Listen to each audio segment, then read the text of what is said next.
Good afternoon and welcome. It's time to talk about episode 2 of Super HxEROS, or in other words, we call it Go Go Hentai Rangers. Power Ranger reference. But like I said, we're going to the age of Power Rangers to live up our moments to relive Power Rangers. The only difference is this is a harem ecchi anime, so we're going to see a lot of Power Ranger references along the way. Sorry if you hear the fan blowing, but that's what it is. Now, before I begin episode 2 of this review, I like to point things out. Like, I finally got an Instagram. Yes, finally got Instagram. Because I wasn't keen on it like that. But seeing how I managed to do Instagram because of the hype about it, I started doing it. So I finally got an Instagram account. So if you guys want to post something, post comments or whatever, you can post it on my description on my description page. You'll see it. Now, episode 2 of Super HxEROS. Now, I like where this is going for Endro. Every time I see Endro and Hoshino together, flashback-wise, it's like we're looking at a Soma and Eddie now food war thing going on. They got the matching hair color in the eyes, and they're always trying to ship the violent tsunderes with the main characters. I don't know why they do that, but they always do. They always do, and I'm like, okay, I see where this is going. We're gonna do this again, aren't we? Like, think about the violent tsunderes that always end up with the main character. I remember like Baka and Tess, we had that. I remember how Nisekoi is, where you got the violent Chitoge honestly ended up with Raikyu, but I'm like, or you know what I mean? Even the violent tsundere like from Toradora, you know what I mean? It's always the violent characters that just always ends up with the main character. I don't know why they do that. But other than that, we get to see more and more of the characters that he's living with. And to be honest, Endro's like living the dream. He's living everybody's dream. And each of these girls don't freak out as much. Like normally the average harem ecchi anime shows, the average is when a guy grabs a girl's panties or bra by accident, the girl freak out. But in this case, they don't. So let me just break it down for you. So he lives with 3 girls at first. Before Hoshino comes into the picture, 3 other girls lives with him. So let me go break it down for a bit. First off, you got Mocha with the purple hair, the other with the other Rangers. One of them is Mocha. And I like the dog. Hold on. Before I begin that, something about the dog.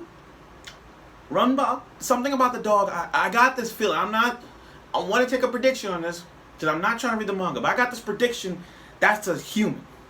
Like, kind of like how Yoriichi is. You know how Yoriichi from Bleach in the beginning was a cat, and then transforms into, like, it had a male voice, and then when it showed true form, it was a woman, and I'm like, what? I didn't see that coming. So I got this feeling, this dog is going to transform to a human. I got this feeling. So now, back to what I was saying. You got Mocha who lives with, one of the Rangers is Mocha. I keep bringing her up. Because she's one of those tomboyish girls who literally changed the era of it. Like, grab the panties, dog grab the panties, he picks it up, and then she goes like, if you want to be a man, you could just grab my panties. I'm like, damn. I had to go back over and over again because for a tomboyish girl to come to a main character's face and say, if you want to grab my panties, just do so. And I'm like, damn. So basically, if I was going to her drawer and steal her bra, she wouldn't care. See, that's that. Another one is Sora.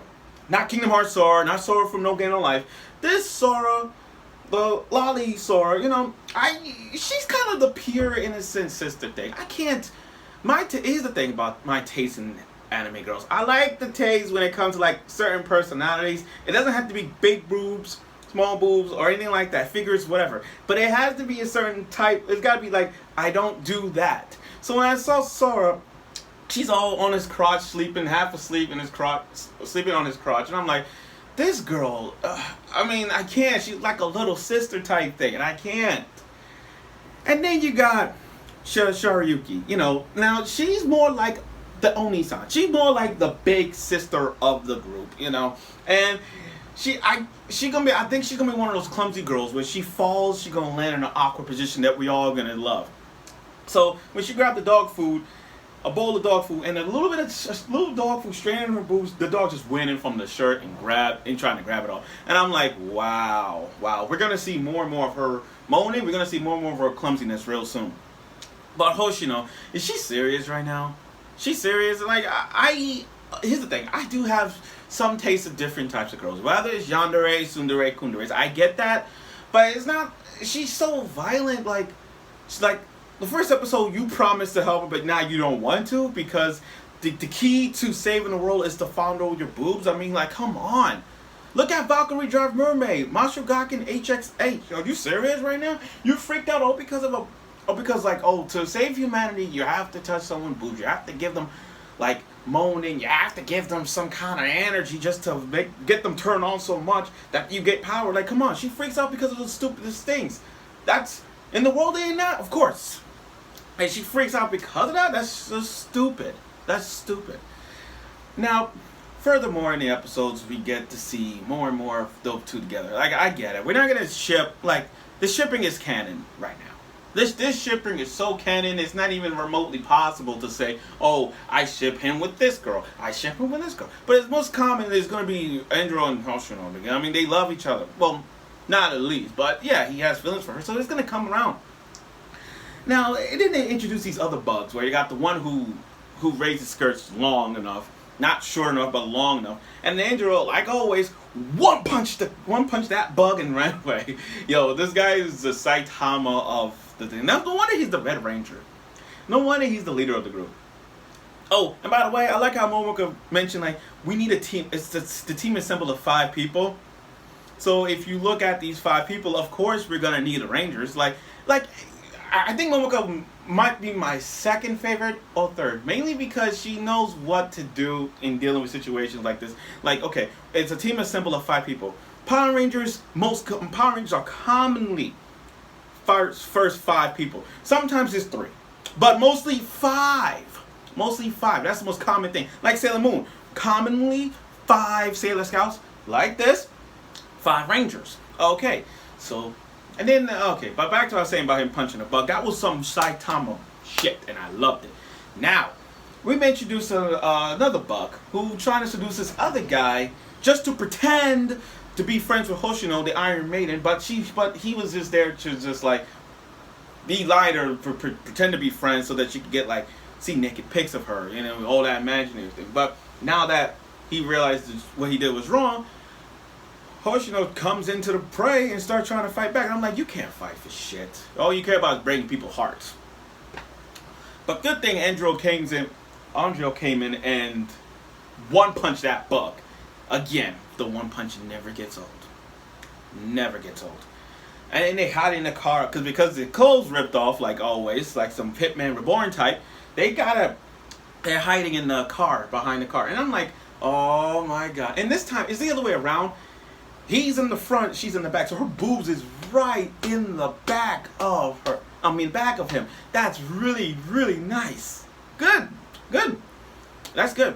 Now, and then we got this giant bug. Like every Power Ranger, we're bound to have a giant bug. And then we have these Megazords all form together and take down the giant monster. The giant monster came in, and then all of a sudden, here comes the all team assembled down into the bathtub where everybody's at. And normally, here's the thing. Normally, the girls will freak out, like, hey! Like every common thing. When a boy see a girl naked, they freak out. But in this case, they're like, oh, Momo goes like, oh, you didn't know this? We want to meet together. Since we're all living together, let's take a bath together. And I'm like, this girl got taste. She got better taste than the main character. That's all I'm saying. She got many taste than the main character as well. And Hoshino, you know, being at the tsundere she is, of course she's not going to accept that. But you telling me one punch, again, just one punch into the ceiling and boom, destroy that bug. I'm like, are you serious? Is that quick? This is the quickest matches ever. Power Rangers don't take that long. It don't take them a mere like it takes an entire episode. But for her, it took about what 30 seconds or a minute to just like punch that out the way. I'm like, wow. But I see where this is going. I don't want to spoil myself further on, but I got this feeling we're going to see more and more of them. Like, I sense battleizers, I sense team formations, I sense all of this stuff that get them turned on to a point where they get more power up every single time. Now, Super HxEROS so far, after 2 episodes, right now, it's not as big etchiness, harem level like of Makugachi HxS, Valkyrie Drive Mermaid, Shimamano Testament, it's High School DxD. It's not on that level yet. So far, based on the 2 episodes, it's kind of like on the level of like Sekirei. You know what I mean? It's like it's literally on the level of Sekirei and somewhat of a level of Monster Mesune. But still, it's not, or Ikitosen or Friesen. But still, it's not like High School DxD vibe.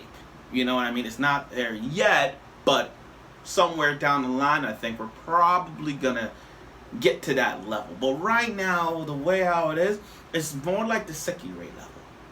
Truth be told, that's it. Now, I like the ending when they show Hoshiro, and I get it. Hoshiro is the main character. I get it. She's a violent tsundere, and of course, we're gonna see more and more of her. And of course, she's gonna end up with the main character. But then I see where this is gonna get to, the point where we're gonna see more of her developing more than the others have. So it's not just about Andro, it's about Hoshino. And when we see more about her, getting into that point, we're like, okay, we're liking her very, very much. Truth be told, we're gonna change our minds about her. But like I said, episode 2 was really good. I mean, she found her heart now. She forgave the other guy. So I see that she took, acceptance to become the 5th Ranger. And later, like I said, every Power Rangers or every Ranger or this, we're gonna have a 6th Ranger coming through. And I'm telling you right now, it's gonna be another girl. It has to be another girl, because like this guy, like him with living with 4 girls now, he's gonna end up with a 5th. And when that time comes, we're gonna be like, this guy is just living the dream. So that's it for now. Thank you for watching episode 2 of Super HxEROS. I'm looking forward for other episodes along the way with this. And also, like I said, I have Instagram, so you can follow me on Instagram right now. And also, like I said, I'm doing a review on Monster Girl Doctor. And I am also doing Rent a Girlfriend. That is one of the shows I really am going to talk about to the core. So again, thank you for watching episode 2 of Super HxEROS, and I hope you will.